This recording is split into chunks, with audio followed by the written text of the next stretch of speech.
Sometimes RPGs can be a bit overwhelming.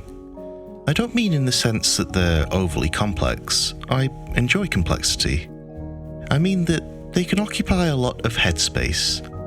When I'm stressed, for example, I want nothing more than to dive into my games, but I just can't. I just can't focus enough of my attention on the book or the story or my character build. Maybe you've had a similar experience. Perhaps you've got a spare hour that you'd like to dedicate to a game, but that's not enough. And if you're used to RPGs as a group activity, you'll know you can't just pick up and play an RPG like that. Except some you can. What if there were games that were the RPG equivalent of a round of solitaire or a roguelike run? Games that are replayable, don't require a lot of mental energy, and can be completed in half an hour. Well, here are two of them. Two light-hearted and short solo games connected by their designers that share some similar mechanics and yet are vastly different. And in a bit of a departure from my usual format, I'd like to show you both.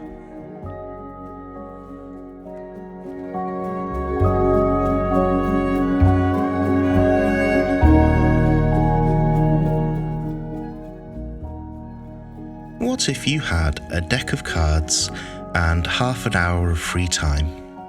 You could play solitaire, or you could play Streets of Rage with your level 12 D&D wizard. That's how I think of Wands and Laserguns, a kind of hex 'em up, where you play as a typical fantasy wizard who's been transported in time and space to a cyberpunk dystopian future. This is a very short and sweet zine, a really bold and readable layout, with one of my favourite colour schemes, the classic cyan and magenta for that neon feel. You don't even need to read it through before you get started.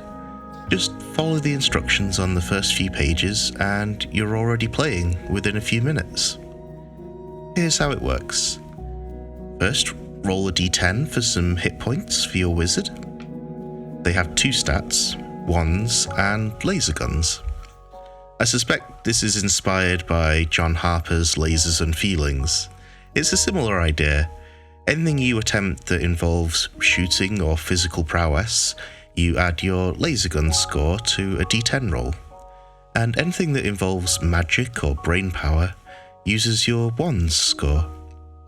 For the time being though, these start at 0, so you don't need to worry about it. You need to set up two card decks, one with number cards that represent encounters, and one with face cards that represent bosses. And that's it, you're ready to go.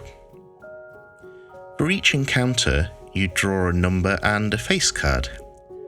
For each suit, there's a different theme or faction you encounter, and the number gives you a specific prompt within that theme. There are Diamond Dogs, where you deal with the decadent elite of their dystopian domain. Golden Hearts, which are gangsters with grafted guns, gadgets and cyber gear. The Billy Club, power-crazed police poor on principles and principally oppressing the poor. And the Spade Agency, the sparkling and superficial side of the city where supermodels socialise at sinister soirees. There are some really fun prompts here, and it's up to you how your wizard faces these challenges. You then roll your d10 plus bonuses, aiming to beat the combined difficulty of your number and face card. Success grants you a bonus depending on the suit, and failure means losing health. If you draw a face card the same suit as your number card, then you encounter a boss from that faction. These are fun characters you might encounter multiple times that have special rules for success and failure. It's a deceptively difficult game. In my first run, despite rolling 9 health, I got utterly trounced by a supermodel who took offence that my wizard hat was pointier than his. His fans hounded me through town and stole my newly acquired power armour. On 1 health, my wizard went to drown his sorrows in what he assumed was a tavern, only to have the final blow land in the mosh pit, where my run ended. And if you want more of a success story or a longer story, there's a few things you could do to decrease the difficulty. You could just start with 10 health automatically, and add a couple of points in wands to level you up a bit.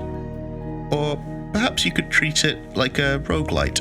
After dropping to 0, the world resets, but you keep some of the bonuses you previously gained, and perhaps the bosses you faced remember you.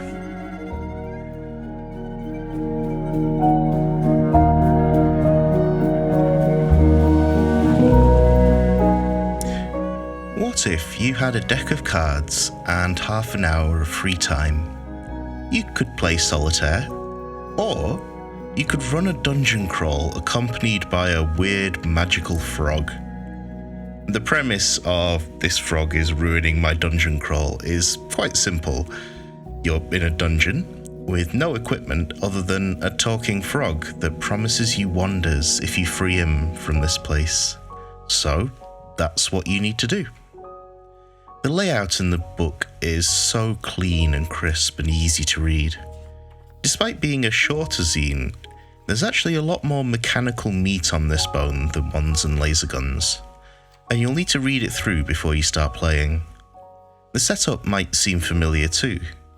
You have a deck of number cards and a deck of face cards, but this time we're using a D6 instead of a D10.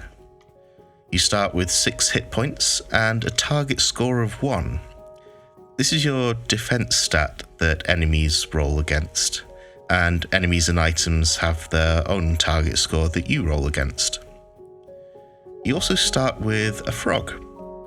The frog has cravings, water, heat, dirt, and bugs, of course. As long as you keep these cravings sated, the frog builds up magical charges he can spend to cast spells. Now, you explore using this map. The rooms have little descriptions on the right, and each time you enter a new room, you draw a number card. Its suit tells you what the frog wants now from its cravings. The suit symbols in the room represent a cache of bait that you can use to shut the frog up or charge its spells. If the room has a guard in it, you draw a face card, and its value tells you what kind of guard you're facing, their hit points and target number. And the weird squares contain items. It could be a trap, or a key, or a weapon, or more bait for the frog.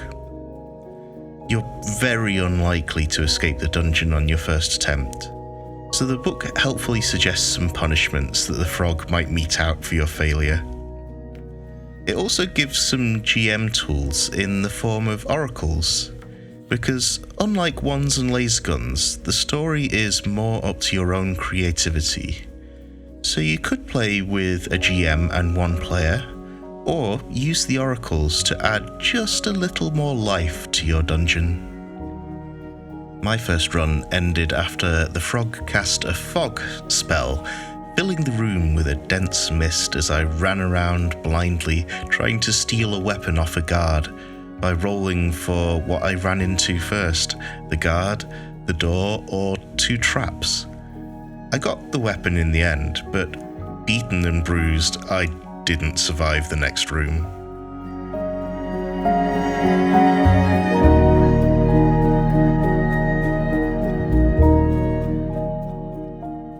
Both of these games achieve exactly what they aim to. They're short, replayable, silly fun that you can pick up and put down whenever you feel like.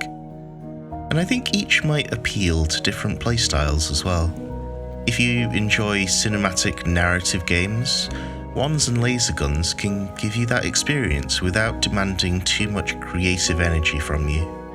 And if you're more of a traditional dungeon crawler, you can have fun with this frog without the cognitive load of stat blocks and grappling rules. These games gave me a little time off when I needed it. and gave me a way to enjoy my hobby when I might have struggled finding the time and mental energy for my usual games. At the beginning of this week, I had an especially hard time focusing on anything fun, and I was frustrated that I couldn't read some of my new books or playtest my Fabula Ultima homebrew. But I did have just enough focus to get through a few runs of each of these games, letting me sit with a book and a notepad and roll some low-stakes dice while having a fun time, laughing at my wizard in his power armor or the frog demanding mud. So ultimately, I ended up doing what I love, and for that, I'm grateful.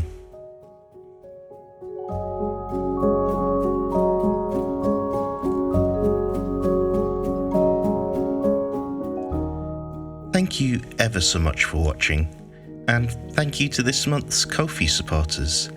It means so much that people are invested in the channel.